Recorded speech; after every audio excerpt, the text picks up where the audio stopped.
नमस्कार दोस्तों, आप सभी कैसे हो। आशा करता हूँ कि आप सभी ठीक है।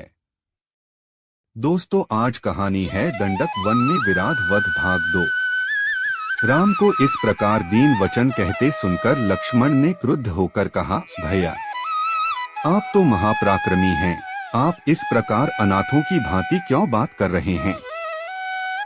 मैं अभी इस दुष्ट राक्षस का संहार करता हूँ। फिर विराट से बोले, रे दुष्ट, अपनी मृत्यु के पूर्व तू हमें अपना परिचय दे और अपने कुल का नाम बता।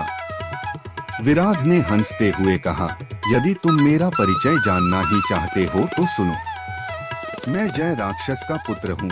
मेरी माता का नाम शतहरदा है। मुझे ब्रह्मा जी से यह वर प्राप्त है कि किसी भी प्रकार का अस्त्र शस्त्र न तो मेरी हत्या ही कर सकती है और न ही उनसे मेरे अंगों छिन्न भिन्न हो सकते हैं। यदि तुम इस स्त्री को मेरे पास छोड़कर चले जाओगे तो मैं तुम्हें वचन देता हूँ कि मैं तुम्हें नहीं मारूंगा।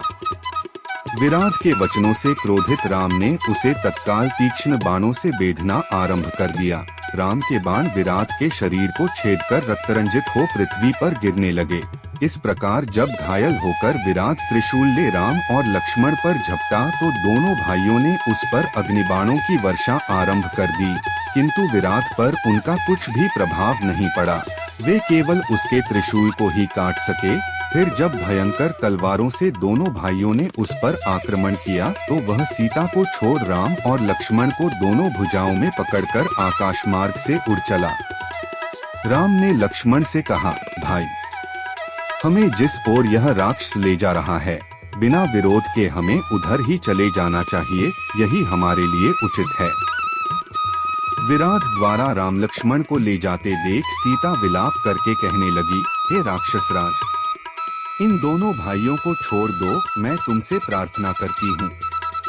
सीता के आर्तनाद करने पर क्रोधित होकर दोनों भाइयों ने विराट की एक एक बाह मरोड़कर तोड़ डाली। वह मूर्छित होकर पृथ्वी पर गिर पड़ा। लक्ष्मण उसे सचेत कर कर के बार बार उठा कर पटकने लगे। वह घायल होकर चीत्कार करने लगा। तभी राम बोले, लक्ष्मण, वरदान के कारण यह दुष्ट मर नहीं सकता, इसलिए यही उचित है कि हमें भूमि में गड्ढा खोदकर इसे बहुत गहराई में गाड़ देना चाहिए। लक्ष्मण गड्ढा खोदने लगे और राम विराट की गर्दन पर पैर रखकर खड़े हो गए। तब विराट बोला, प्रभु, वास्तव में मैं तुम्बुरु नाम गंधर्व हूँ। कुबेर ने मुझे राक्षस होने का शाप दिया था। मैं शाप के कारण राक्षस हो गया था। आज आपकी कृपा से मुझे उस शाप से मुक्ति मिल रही है। राम और लक्ष्मण ने उसे उठाकर गड्ढे में डाल दिया और गड्ढे को पत्थर आदि से पाट किया। सारा वन प्रांत उसके आर्तनाद से गूंज उठा। दोस्तों, आपको यह कहानी पसंद आए तो हमारे चैनल को सब्सक्राइब करें और लाइक भी करें। धन्यवाद।